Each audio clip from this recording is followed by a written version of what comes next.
ito'y karapat sa kalahok? Grabe, damang-damang hangin itong talento ng ating mga kalahok, Clara. Tama ka yan, Jeboy. Hindi lamang talento ang dala nila, kundi pagsisikap, syaga at puso handang makipagtagisan. Ang bawat kilos, bawat tinig at bawat ideya, lahat ay patunay ng kanilang determinasyon ng magtagumpay. Kaya naman, Jeboy, masasabi natin ng ating mga kalahok ay hindi lamang basta lumalahok. Sila ay inspirasyon na huwaran ng tapang at husay. Kaya naman, palakpakan natin ng ating mga kalahok na tunay na namumakaw sa rin at dedikasyon.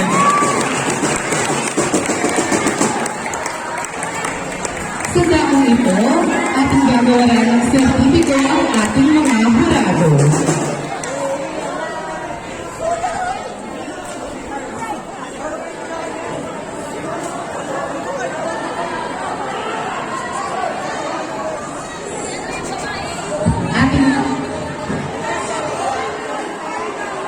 Lahat po ng mga mag-aaral ay manatili po muna tayo rito dahil magagawad pa po tayo ng mga sertipiko.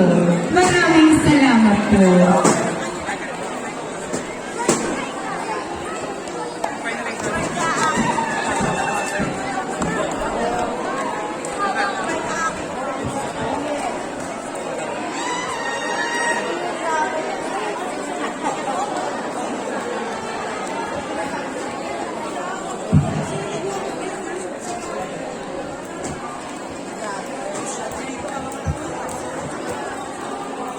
Yan, habang naghihintay tayo sa ating mga hurado kung paano nila tinasa yung kanilang mga puntos, magtatanong muna kami, alang-alang sa kasaysayan ng wikang pambansa at alang-alang din sa kasaysayan ng pamahalaan ng Pilipinas. May premyo mamaya, puntahan si Ma'am JB. May premyo tayo mamaya. Batay sa Saligang Batas taong 1987, Seksyon 17, Artikulo 14. Ano-ano ang pangunahing wika sa Pilipinas? Kung ako sabi, Pilipino at Ingles. Pilipino at Ingles, tama ba? Ano ang opisyal na wika sa Pilipinas? Pilipino! Meron pa ba Pilipino at Ingles? Sabi na Pilipino. Arabic! Arabic? Ang tamang sagot, meron pa bang iba? Kastila at Arabic. Ang tanong ko ay mga opisyal. At ang mga opisyal ay tama, si Suma, Pilipino at Ingles.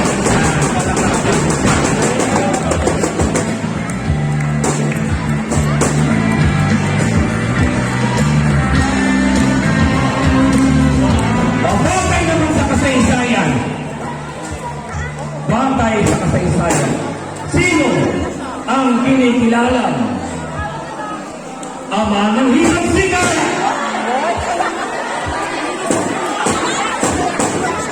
Saan ba yan?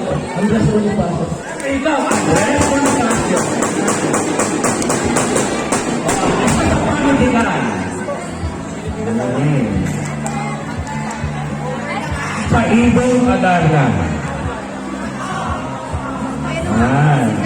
Sa ibong Adarna, ano ang pangalan ng sunggo kung saan pinuhuli ang ibong Adarna?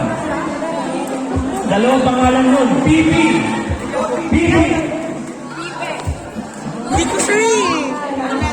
Pipi. Pietras. Petras Matras.